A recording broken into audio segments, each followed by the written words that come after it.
Today is March 30th, 2019. My name is Joe Todd. This is an interview with Joe Sheets in Bartlesville, Oklahoma. Sir, where were you born? I was born right here in Bartlesville, Oklahoma. When's your birthday? 9/20/1979. 1979. Who's your father? Edward Earl Sheets of Bartlesville. And your mother? Betty Jane Sheets of Dewey. What was her maiden name? Viles. Viles. Viles, okay. You go through school in Bartlesville? I did, all 12 years. Graduated what year? I graduated in 1999.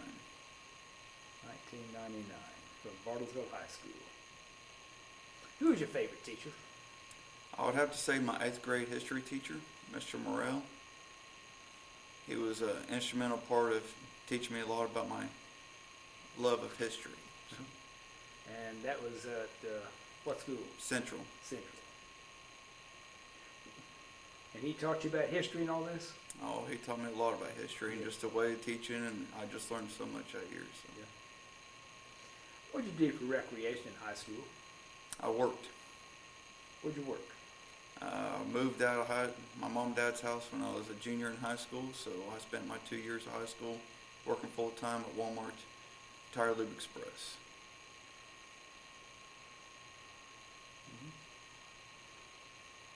Did you climb the mound? I did not. You did not. I did not. About Circle Mountain? Nope. Nope. Spend all your time at Walmart? Spent all my time working somewhere. Yes. What did you do in your off time? A lot of times I did odd and end jobs, did a lot of mechanic work out of my house since I took automotive at Tech. I learned a lot about, that growing up and then getting really top proper in it, and then did a lot at my house. So when I wasn't working at work, I was working out in my garage. This Tri-County Tech out here? Yes, sir. Okay. What did you take out there? Automotive. Automotive mechanics? Yes. Did you work as a mechanic? Not in the civilian world. Okay. Now, when did you join the Army? I joined August 26, 1998. Why did you join the Army over the Navy, Marines, or Air Force? Because there was no Navy, Marines, or Air Force recruiter around. Okay. Where did you go for your basic training? I went to Fort Leonard Wood, Missouri in May of 1999. Why so long between the time you joined and basic? Because I graduated in May of 1999. Okay. I joined in August of 98, so I was what they called a split off. Okay. So I went my senior year of high school, and then I left after that. Okay. Tell me about basic. Basic was interesting. I feel like I had the best set of drill sergeant instructors there. They cared more about us than anybody else. They always pushed us harder, longer, faster, whatever it was. And it was great to have that kind of mentality of drill sergeants when I looked around when the other drill sergeants just didn't care. So it was very nice. What type of training did you have? Basic infantry skills. Back then we still taught a lot of the Vietnam era training. I learned how to dig foxholes, shoot, fight, communicate, normal soldier skills as far as rank structure, how to be a soldier, so on and so forth. You go on bivouac? I did go on bivouac. Tell me about bivouac. Bivouac was very interesting. Of course, during bivouac, we take a whole company out, so we have 4 platoons. And the 4 platoons, take up different quarters of the perimeter. And it was so funny because the drill sergeants would always come and try to penetrate the perimeter or get other drill sergeants that we didn't know, dress up in civilians, try to come in.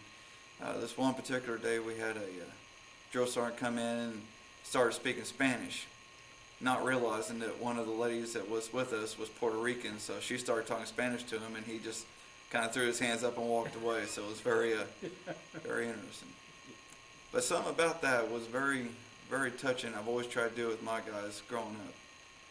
Was our drill sergeants at the end of bivouac sat down with us, kind of took off their hats. They're called a round brown.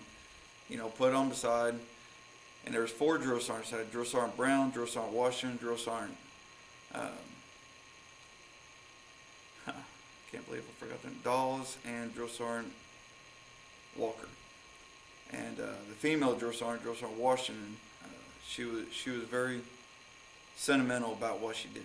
But she went down, had our whole platoon sitting there, and she sat there and she goes, okay, we're still your superiors, we're sergeants, but we want to know the truth on how we did, and we're going to tell you the truth how we thought about you. And they went around person by person, all the way through us all, and telling us the truth. Some of it was very constructive. Some of it was like, that's a kick in the nuts. But it was honest, and that's what meant a lot to us. And to back up to pre-basic, when you go to get to your gear, your uniforms and stuff like that from reception, your first day of basic training.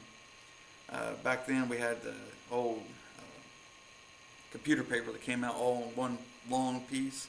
Can't remember what they call it now, but so there's 120 of us out there, and they're calling off names. And when you hear your name called, you grab your paperwork, you go inside the building, you wait, so they can start issuing your stuff.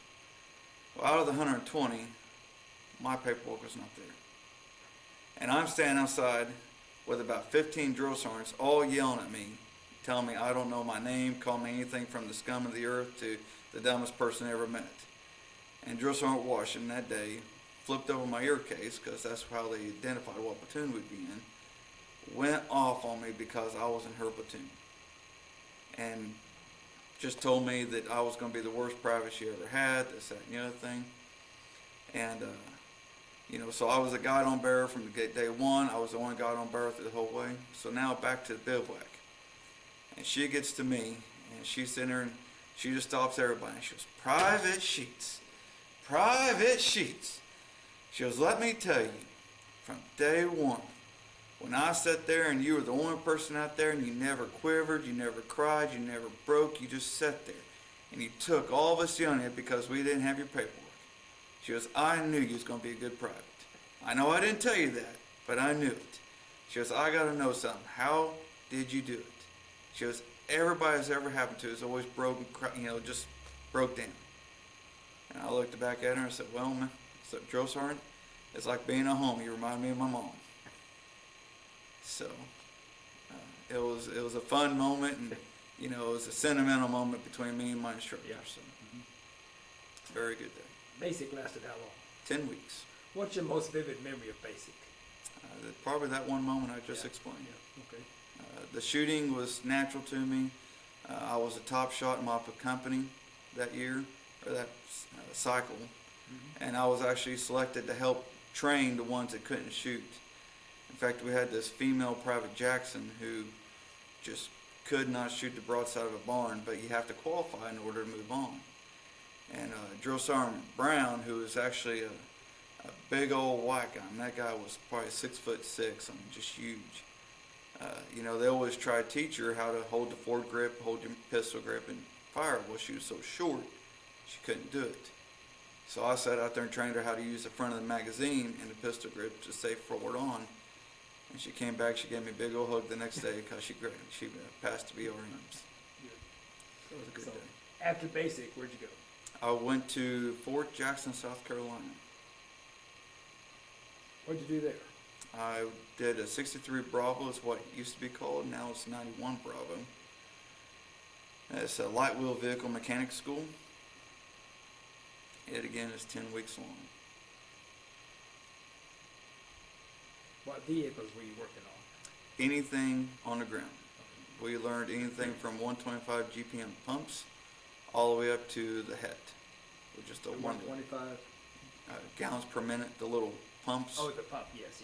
because we have to work on anything on the ground. So. Okay. The head, that's the big, that's the 5-ton? It's actually, I think, a 20-ton, I believe is the rating. It hauls the Abrams tanks. Okay. The trailer has like 20 axles underneath it, So you were working on anything that moved on the ground? pretty much. Okay. You said that was a 10-week school? 10-week school. Okay. What's your best memory of that school? The funniest thing I ever seen in my life. So we had a drill sergeant there. We had one drill sergeant. His name was Drill Sergeant Dawes. And this guy, Drill Sergeant Kruger. That's my drill sergeant there. And this guy would do anything for a laugh. Oh, and lunchtime, we'd be able to go eat at the DFAC, and then go back up to our room and kind of just chill out for a little bit and then head back to class. Well, there's many days that he was standing out in the foyer of the barracks as everybody came back in. And you never try to make eye contact because you just try to get past him and up the staircase and you're good. But one day I'll walk in and there was a female and a male in front of us who were kind of hitting on each other and stuff like that. So he stops these two. And he looks at her, "What's your favorite movie?" And she rattles off something. And he looks at him, "What's your favorite movie?" And he rattles off something. He said, "I don't like either one of them. My favorite movie is The Wizard of Oz. You remember that scene where the witch is chasing Dorothy?" And I was like, "Yes." "Reenact that scene." So there the two of them go around him, around the corner, talking about, one's yelling, "I'm going to get you, Dorothy." And the other one's, "You ain't going to get me, the Wicked Witch of the West." And I just did my best to hold my laughter in to get up the staircase to get away from it. But it's one of the craziest things I've ever seen in my life. So from the mechanic school, where'd you go?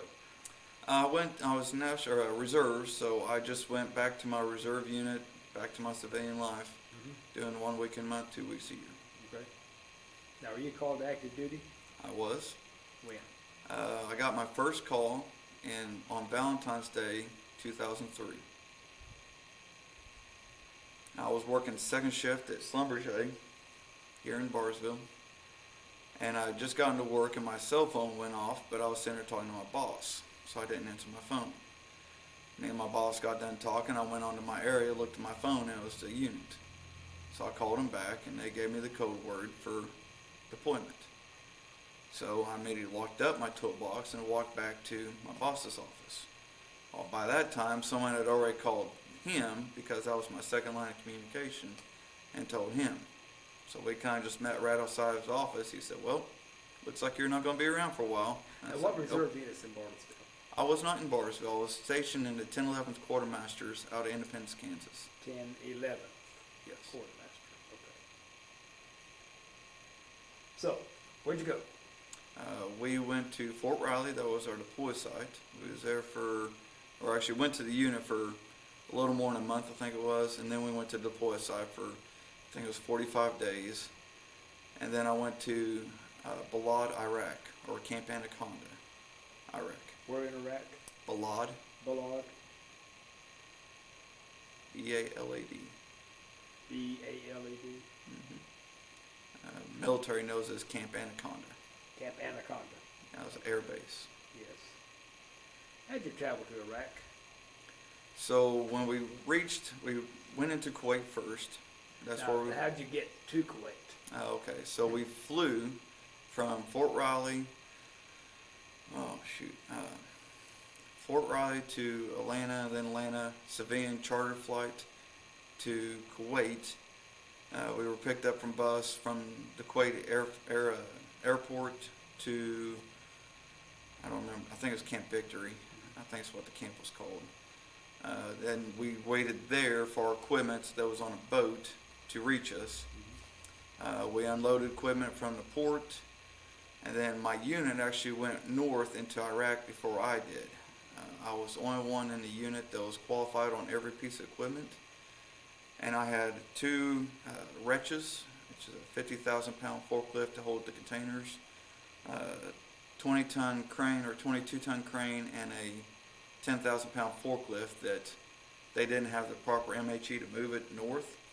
So I was left behind in Kuwait for, I think it's an additional 2 or 3 weeks to wait for the trucks to come back to load that equipment and head north.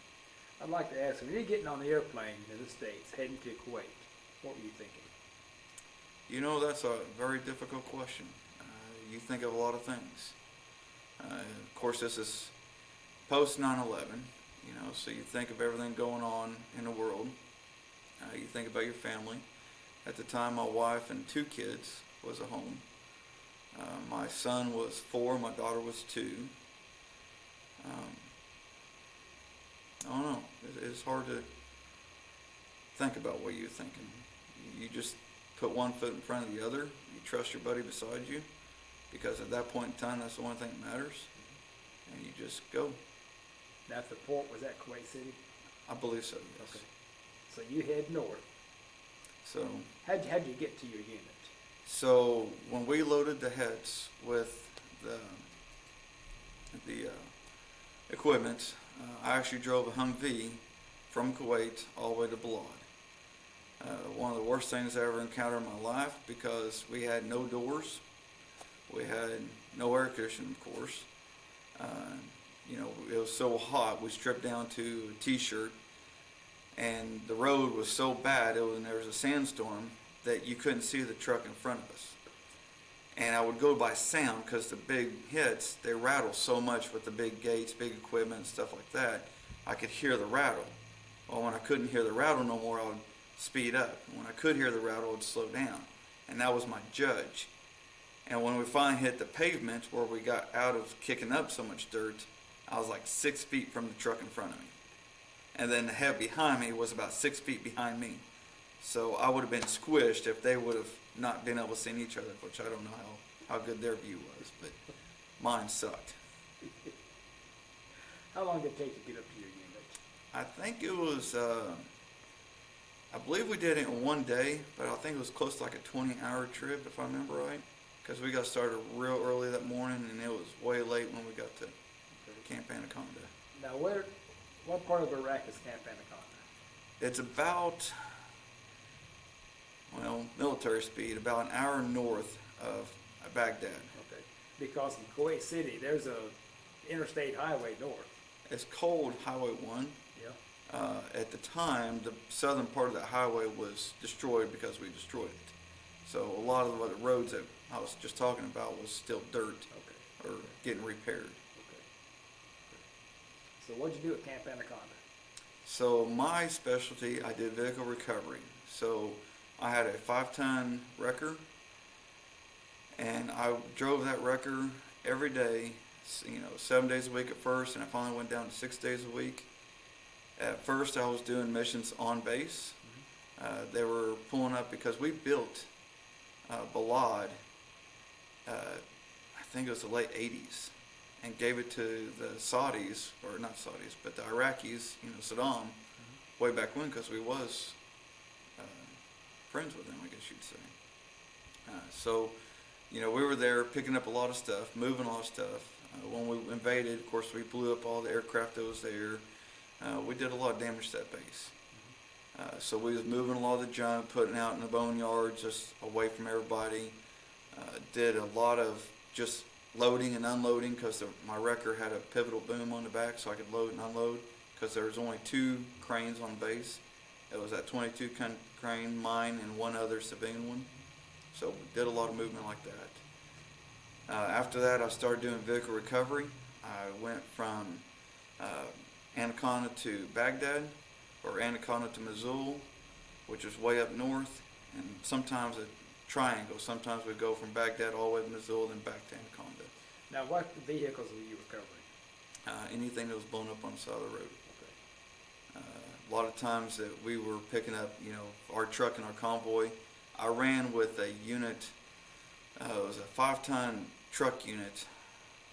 I want to say it was the 1484th, but don't quote me on that. But it was a 5-ton truck unit. Their wrecker was broke down, so our unit supported them, but I went with them. And whenever one of their trucks would break down, I would pick it up and bring it, and fix it or whatever I needed to do, Okay. and then carry on day to day. Now, how'd you bring the vehicle back? Did you physically carry it or pull it or what? Well, we pulled it. We didn't have trailers to haul like that, so I'd use a tow bar, and either if it had all 6 wheels on the ground still, I'd use, just pull a tow bar, or if something happened to the front axle or something like that, I'd pick it up and drag it. Now, was your whole unit called deployed? Yes, So you were still at the 1011th then? yes, Okay.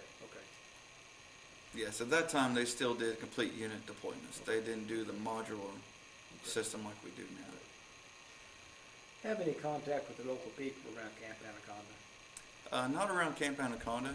Being up and down the highways, we dealt a lot with, especially if someone broke down, it's like you look across there when you first break down, there's nobody, and 5 minutes later, and here's a bunch of people coming. So it was always apprehensive when somebody break down because you're just trying to hook up and move out because you didn't know who was coming. This one particular day, an ID was spotted under a bridge. And of course, it shut down the highway. So we had to wait for EOD to come out and remove the explosive. And this, of course, civilian traffic's coming in, parked right next to you, and you're always looking around, see who's around. Of course, a 5-ton truck sits pretty high. And this one particular day, this van pulled up, this civilian van, stuffed full of Iraqis. I mean, you never could believe how many people they could shove in a van. But they had this little girl there, this beautiful, beautiful little girl, beautiful pink dress on, and it hit me hard because she looked to be the same age as my daughter. And I sat there, and of course, you look down at her, and you look up, and you just try to not focus on it because she started thinking about home and stuff like that. And I looked down again, her dad's, the man, was holding her outside the window, and she's trying to hand me a potato chip. And, you want to take it because, it's a gesture, but on the same hand, they could have laced it with poison. Yes. So you just refuse it politely. But that day hit pretty home on my family. So Yeah. And you were there how long before they A year. removed? I'm sorry? a year. How long Oh. were you there before they removed the IED? Oh, maybe 30 minutes. I mean, EOD worked pretty quick there, Okay. but it didn't take them long. Now, you did vehicle recovery the whole time you were there? Yes, Okay. Were you based anywhere besides Camp Anaconda? not for that trip, Okay. deployment. So. Did you go through Baghdad? I went to Baghdad almost every day. We nicknamed it BIOP, Baghdad International Airport. The military side was the back side. I did convoys there almost every single day. What was your reaction to people in Baghdad to you? Did you have any contact with them? So the only time we had contact with them was driving up down the road. For the most part, it wasn't bad. They just kept away from all the military vehicles because we had signage on all of our vehicles, stay back. Sometimes it got a little squirrely. Going into Baghdad, there was a lot of on-ramps, off-ramps, just like any kind of city. And even though we did a rolling blockade, where we kept civilian vehicles out of our convoys, and a lot of times that was my job. If a civilian truck got in there and they wouldn't remove, it was my job to go in there and remove them. Many times I used my truck and forcibly removed them from the roadway. I hope I never hurt anybody, but on the same hand, I was always just trying to protect my brothers and sisters. So, but with the on-ramps and off-ramps, you'd always get these cars, and one particular day, I always had a gun truck follow behind me. It was a 900 series 5-ton with a gun mount on the top of it with no trailer, because if nothing else, they gave us another tractor. If a truck broke down, they could hook up the trailer, and then I would haul the tractor only. But most of the time, I'd just haul a tractor and trailer and not worry about it. But this van, or this bus, this like Greyhound bus like we have here, pulled in beside us, and they wouldn't move. They wouldn't move. And Sergeant Cook was actually in the gunner seat that day, and he swung that 50 cal, and he's sitting right at the driver's head, and the drivers kept on driving, and his drive, the gun truck driver was on the phone with me. He's like, "Hey, you may need to pull back here and get these guys out of the way." And I was like, "Okay." Well, I'm watching my mirrors, and next thing I know, the gun's pointing like this. Well, then he turrets it over, so it sticks that barrel off the side of the truck about 3 more feet. And it goes through the side window of that Greyhound bus, and now that barrel's about this far from the driver's head. He finally got the gist that he backed off. A lot of times, the cars, everybody there is impatient. It's like Houston. Everybody wants to get everywhere, period. They would come in on those side ramps, and of course our trucks, we didn't move. We just stayed our course. And many times they'd get sandwiched between vehicles coming on and off, and you look down the side of a Chevy Caprice car, and there's these tiny tire marks going down the side of the car. When I used my truck to remove them, I would always honk my horn, try to get them moved. My co-driver would always point his weapon, yell the command to move out, and they wouldn't move.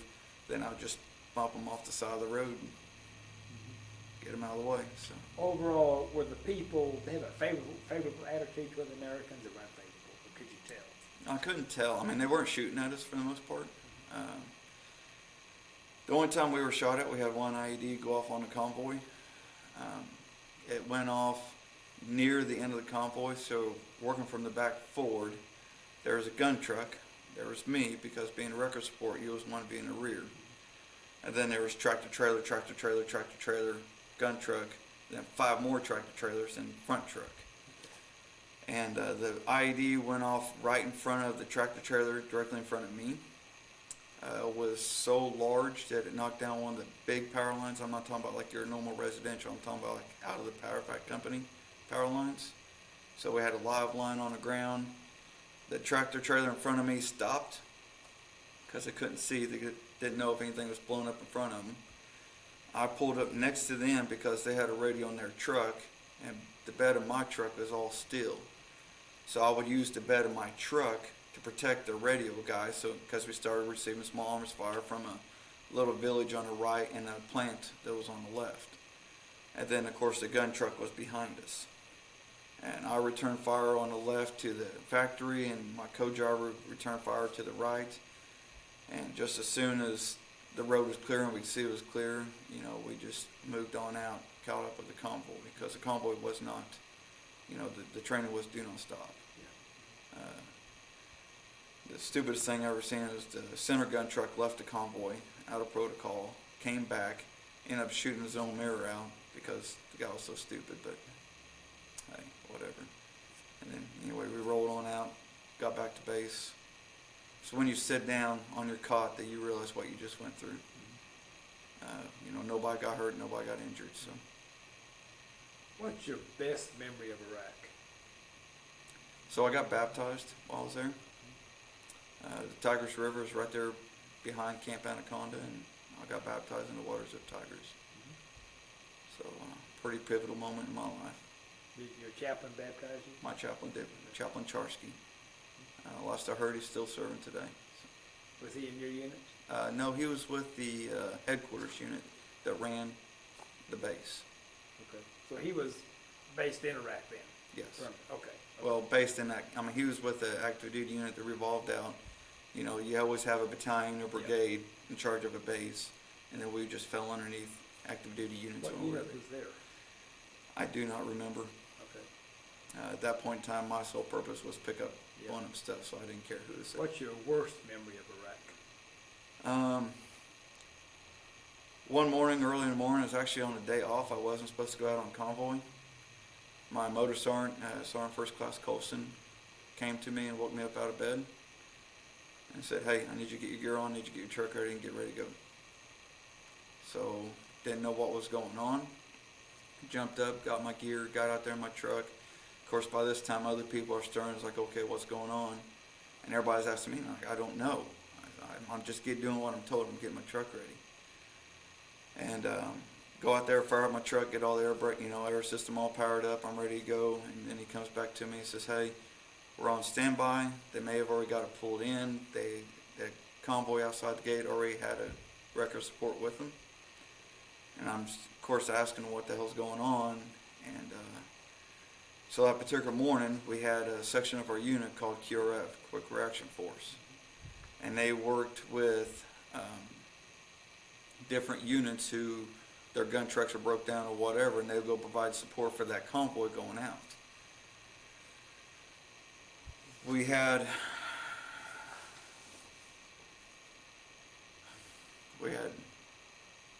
2 trucks that day, 1 truck. I think it was 2 trucks on the convoy, 1 truck compromised, but we had deuce and halves, the older style deuce and halves.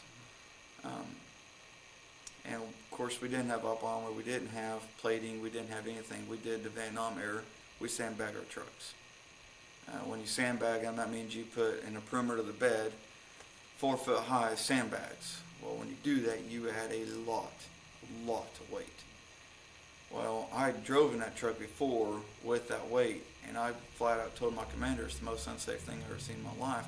But on the same hand, no armor, no nothing, it was just as bad. Now, with that being said, that morning the convoy left at the south gate of Anaconda, and the highway going out of the south gate was just a 2-lane highway. I don't remember what type of unit they were supporting that day, but the unit coming in the gate was the big heads. Well, the trailer, the 20-axle trailer, is almost twice as wide as a regular trailer. So they took up a lot of the road, all the road almost. Their convoy was going out. The other convoy, the head convoy, was coming in. And we had a very inexperienced female driver, I'll leave her name out, who pushed her way forward using sexual discrimination, this, that, and the other thing to get on the QRF team. She was no longer qualified to do it, but she got her way, and she got on there. She was the driver of that deuce and a half. Completely inexperienced driver, but so it was her in the driver's seat. I don't want to use names. There was a soldier in the gunner seat who was set above the passenger seat, and there was two in the back of the truck. They were going past this convoy. The heads are really neat because the tractor never increases more than 15 degrees from the trailer. The trailer axles turn independently, but with that, if you turn your wheel real fast in those tractors, the trailer will kind of mimic it on the trailer side. Well, the tractor driver was trying to keep the truck on the pavement, not worrying so much about the trailer, but his wheel slid off. He corrected, came back on, but that jerk caused the trailer, of course, to do the opposite jerk. That opposite jerk hit the back end of our deuce and half. Seeing it somewhat sideways, the inexperienced driver overcorrected, ended up going head on with the head behind, the next head in line. That head was carrying an Abrams tank, so you're talking 20 plus tons, probably way more than that. I don't know how much a tank weighs, but on that truck, so it's like hitting a brick wall. That impact twisted the cab and the bed a good 20 degrees. Ejected all four of them. She went out the passenger door. The gunner went out through the top, and the two in the back, of course, got flown. So everything stops, secure the area, they start looking, and they find three. And everybody's like, no, there's four of us. No, there's four of us. And they's like, no, you're delusional. We looked all over. There's only three. Well, adamantly, my guys, our unit guys stayed, no, there was four of us, I promise you. And they went looking, and the one flew over that head and landed underneath the next head and was under the trailer of the head. He did survive. He ended up losing his, I think it was his right leg. If not, it was his left, but he ended up losing a leg. He had 2 or 3 surgeries in country, multiple stateside. They couldn't get the infection to stop, so they ended up taking his leg. The other 3, all 3 incurred concussions. One had dislocated shoulder. 2 of them had broken pelvises. It was just, that was the worst day. Every day we got mortared, every day we got rocketed. Some close, some far. You see the cartoons on Facebook now where, the soldier's sitting there and hears the sirens going off, says, well, if it's my day to go, it's my day to go. And that's exactly the mentality we had. One particular day we had a fuel truck convoy come in to refuel our fuel point because the 1011 ran the fuel point. And as the truck stopped, our guy ran the fuel point. He sees fuel just coming out of the side of his tanker. I'm like, what the hell is this? And they go over and there's an RPG hole in the side of the tanker. Of course, everybody scattered. EOD came out, and there was a live RPG round floating around in the tank of fuel. It just, for some reason, didn't explode when it hit. What type of quarters did you have at Camp Anaconda? So we slept in a tent the whole year. The maintenance, we slept in military tents. It's just your normal GP mediums, same thing you had in Vietnam. The first couple months, everybody was in GP mediums on one side of the road. And then as the base was expanding and growing, they started putting up almost like big top canvas tents they bought from the civilians. And they were moving parts of the unit from one side of the road to the other, making a housing area and a work area. On me being maintenance, we got to stay in our work area because I need more work areas for more units coming in. And what kind of bunkers did you have? None. Canvas top. What did you do in the rocket mortar attacks? Slept. They did finally start putting bunkers in. The base had these, when you look at it from the sky, it looked like an E. Where you take a Connex, and I got to do a couple of these. You flip the Connex over because the bottom of the Connex is stronger than the top. And then you slide them in there, and then you'd sandbag it to a point not to collapse it, but at least gave you a place to give some haven. I can think of 0 times they were ever used, but they were there towards the end of our deployment. Our trucks are soft skin trucks. We had the flak vest. We didn't have we got the new up armored, I can't remember what they call them now, with the plates, the sappy plates. Yeah. Later on. Were they Kevlar or what? Kevlar, yes, but we had the original flak, same thing you had in Vietnam, and we started taking those and hanging them over the door because at least then you had 2 layers before it hit you. If it was on, you only had 1 layer before it hit you. So, we did what we could, sandbag the floors so an ID going off would have less likely of a chance to hit you.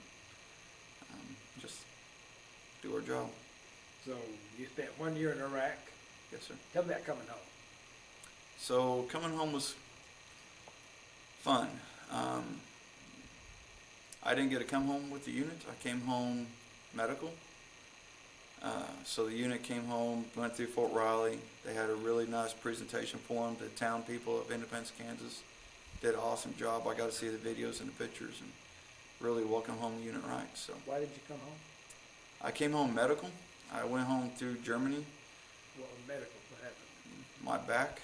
I broke my back in 2001, and towards the end of the deployment, I had wrenched it one too many times, and I had rods in my back, so I came home medical about a week before the unit did. But I was in Germany when they came home, then I came home about 2 weeks after the unit got home.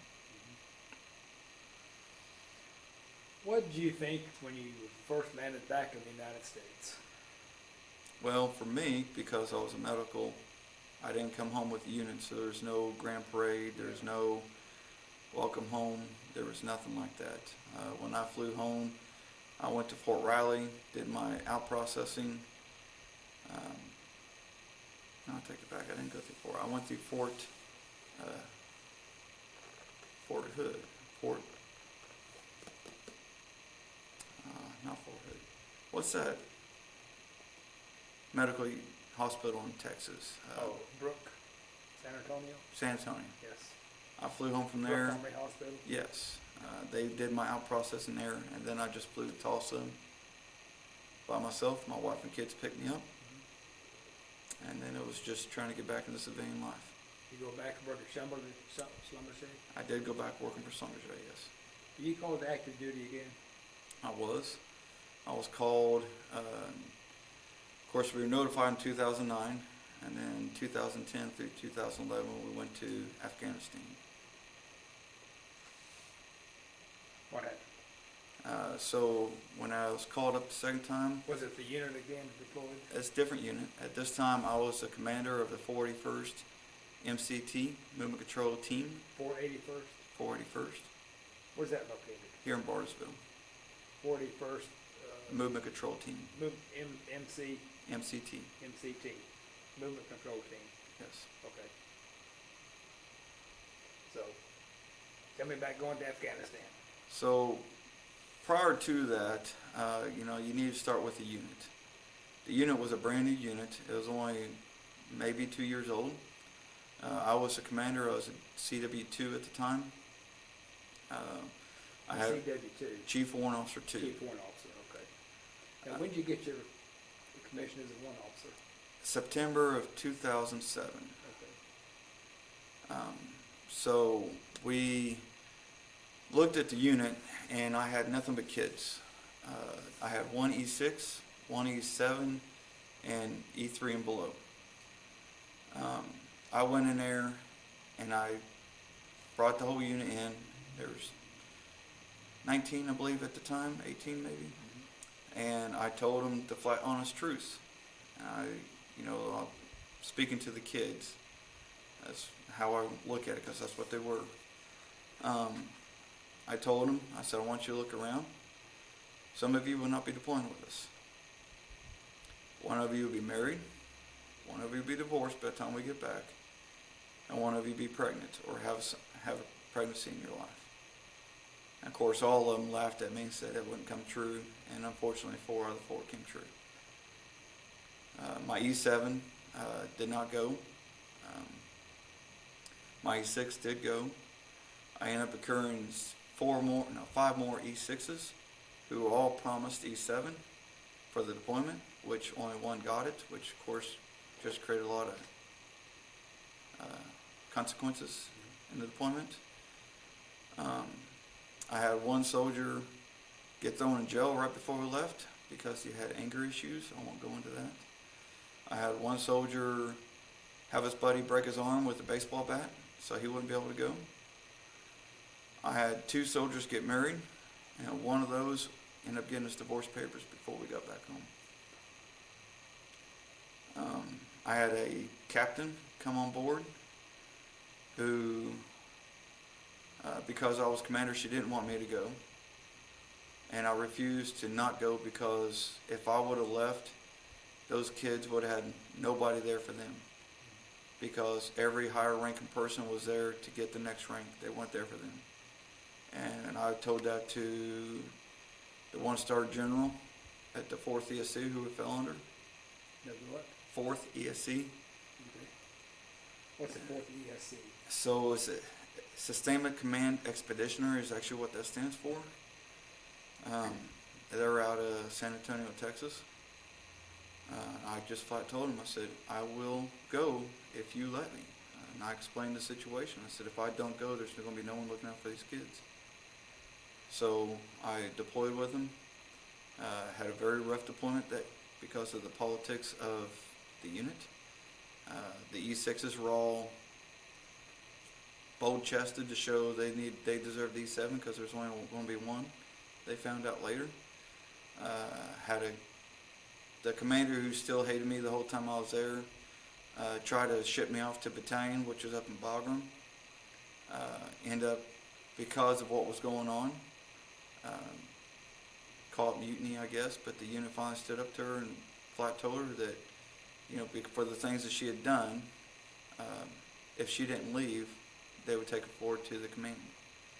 So next thing I know, I was not getting shipped out. I was brought back, and I had a lieutenant there who, it was complete opposite of the commander. The commander, she was a micromanager. You couldn't get a job done, and he was such a delegator, he didn't do his own job. So I just stayed focused on my soldiers, taking care of them, and made it through a year of hell. What'd you do in Afghanistan? So our unit, being a movement control team, we tracked shipments, whether it be personnel, equipment, supplies, whatever. We were stationed in Spin Buldak, Afghanistan. How you spell that? Spin, S-P-I-N, Buldak, B-U-L-D-A-K, if I remember right. The place was nicknamed Spin B. Spin B, okay. It was right at the Sharman Gate. It wasn't the Sharman Gate because there was a fob called the Sharman Gate there, but we was right up the road from them. My unit, basically what we ran was a glorified truck stop because all of our supplies came through Pakistan. These truckers would come in, bullet holes in the truck, shot up, rocks thrown at them, busted out windshields. Sometimes we provide slight medical aid for them, if we can give them some bandage or whatever. But they would come through the Sharman Gate into Afghanistan and pull off at our site. We'd house all the trucks, we'd count the trucks. The next morning they would take off and go on to Kandahar. Now, were these civilian or military trucks? These were civilian trucks hauling military equipment. Okay. A lot of times this is where we got to see the true ingenuity of Pakistanis, because they got to where they cut off the back of a Connex, take everything out, put a couple boulders in there so it still has the weight, and weld it back on and ship it. They would hold these drivers hostage during this. They would threaten their families. That's how they got them to stop. Sometimes they were just paid because, let's face it, over there they were poor and money meant everything. So, a lot of times our military vehicles come in missing a lot of equipment. There was times when I had to enforce the law there, and, basically I worked with Afghan Border Police and Afghan Border Patrol. They was on site with us, and whenever we had someone who was a thief, I found our equipment in their trucks, I'll turn them over to them, and then they would process them through the civilian system. We worked with another unit who did the security for our work site, and then my unit did the tracking of the vehicles inside the work site. So I managed around 35, 40 people there. Nearing the end of our deployment, probably the last 3 or 4 months, they decided to do away with the military protection of it and go to civilian contractor, who I met a British guy who was contract lead for the civilian security force. And we worked hand in hand to hire and fire locals to come guard us.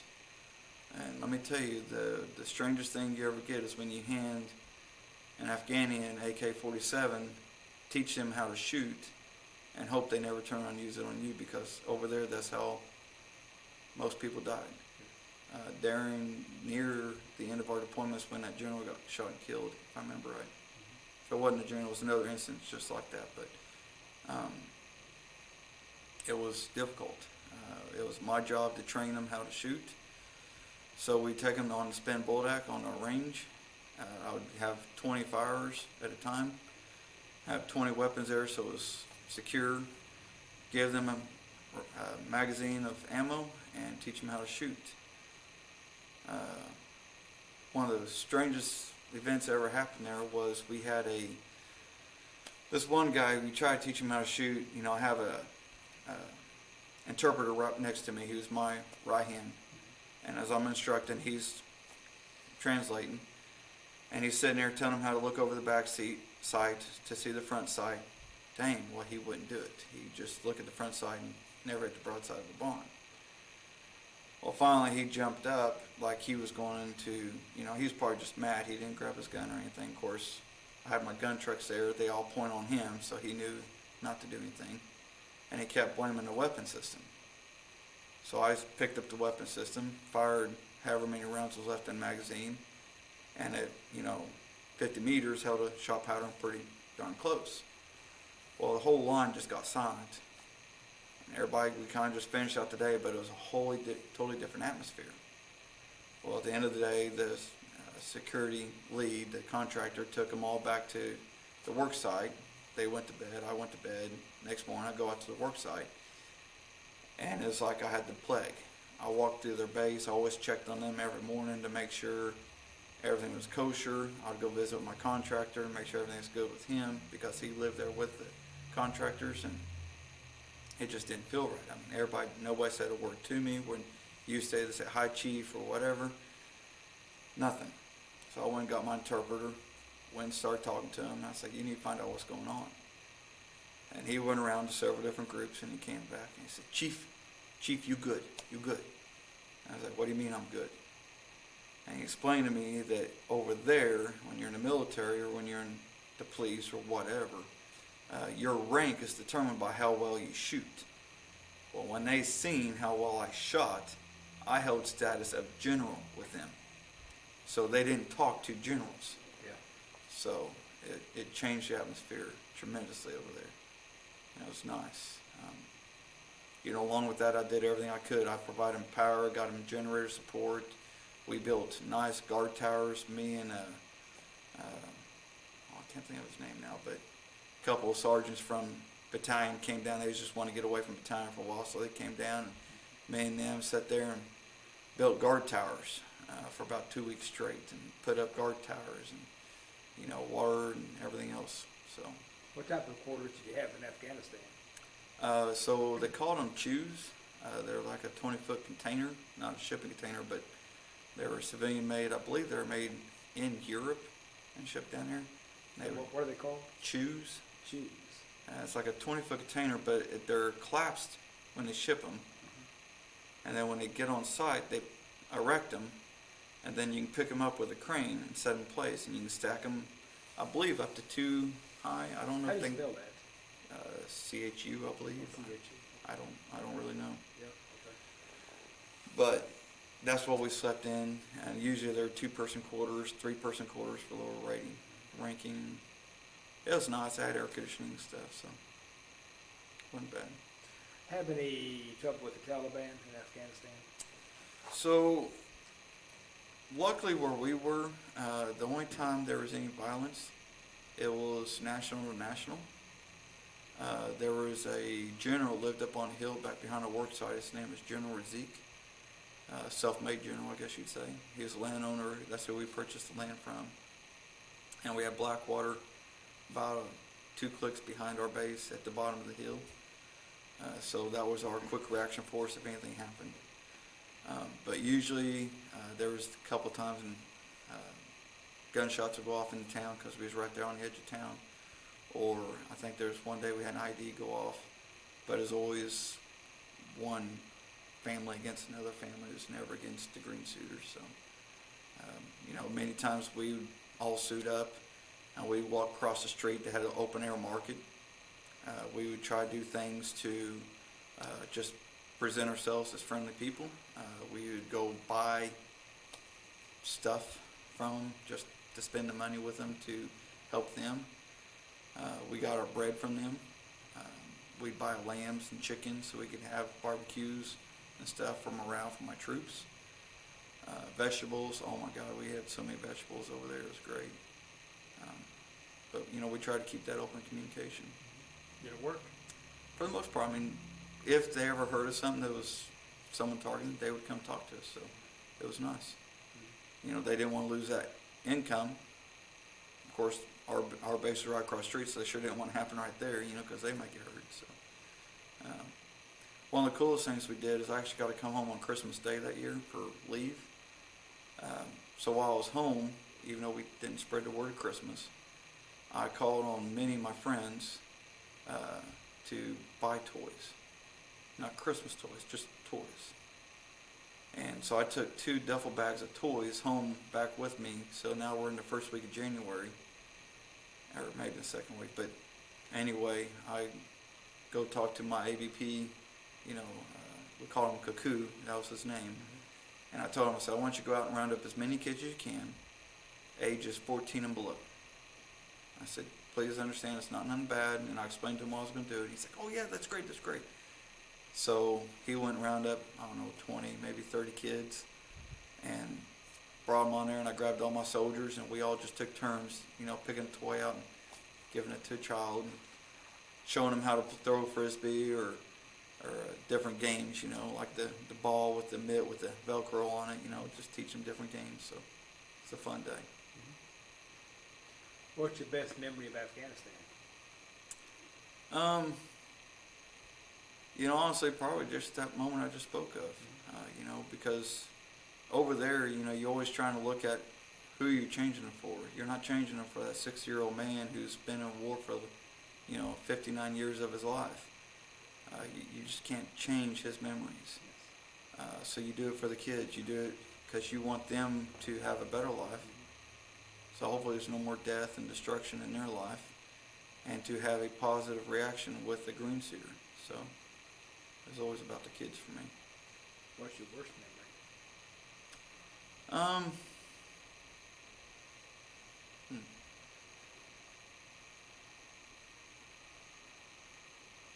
Probably just seeing the destruction of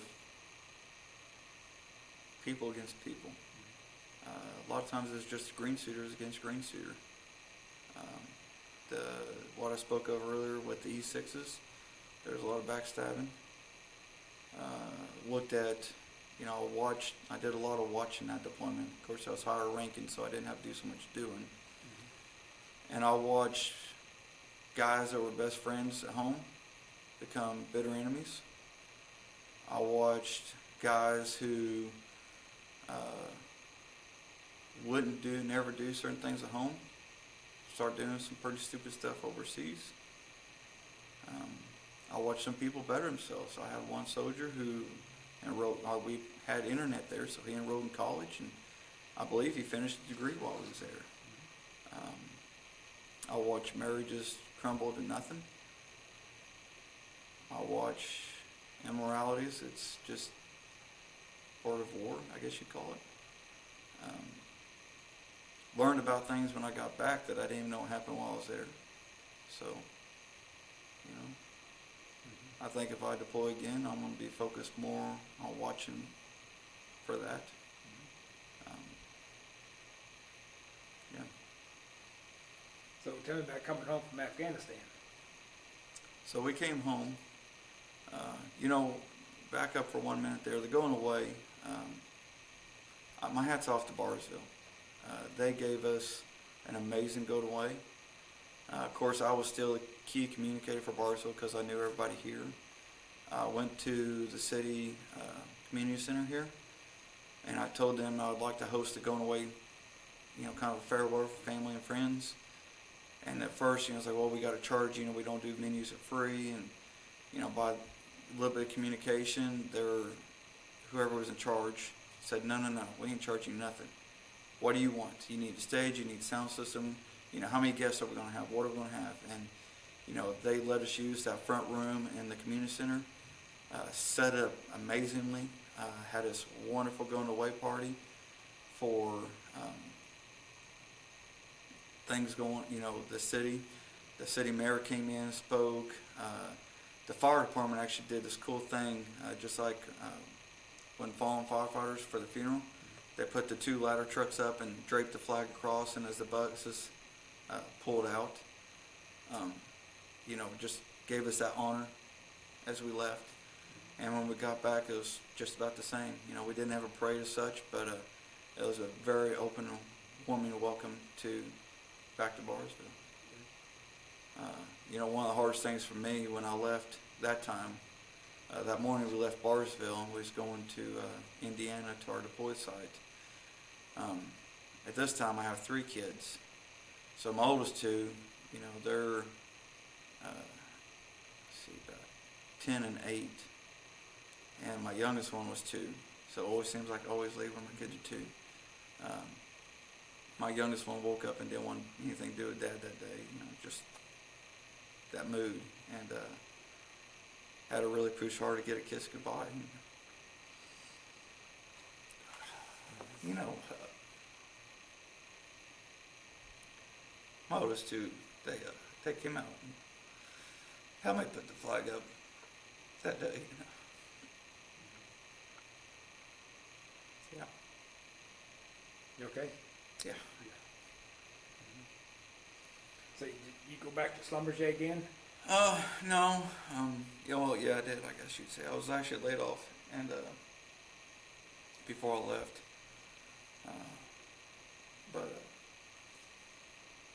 Sat there, went back to work. I got a job back there. I was actually emailing Terry Joslin, our HR there, before I came home, and she got me a job back on there as I came back. And so I worked there for about 6 months. Work where? Back at Schlumberger. Okay. About 6 months, and it just wasn't the same no more. Okay.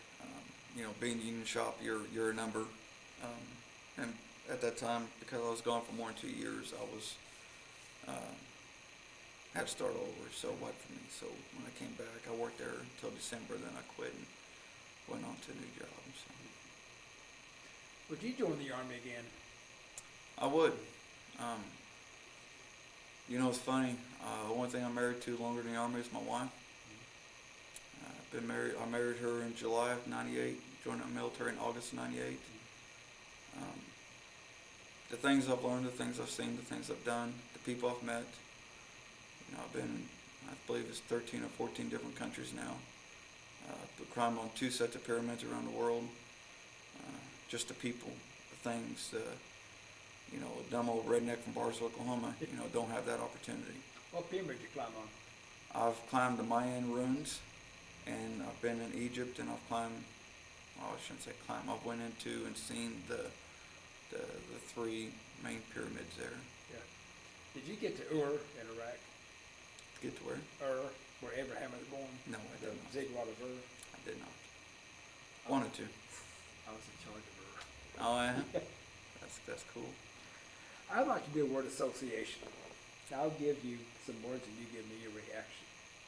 First one is basic training. Fun. Kuwait. Interesting. Iraq. Hot. Camp Anaconda. Friendship. Afghanistan. Turmoil. I'm sorry? Turmoil. Turmoil. Spin B.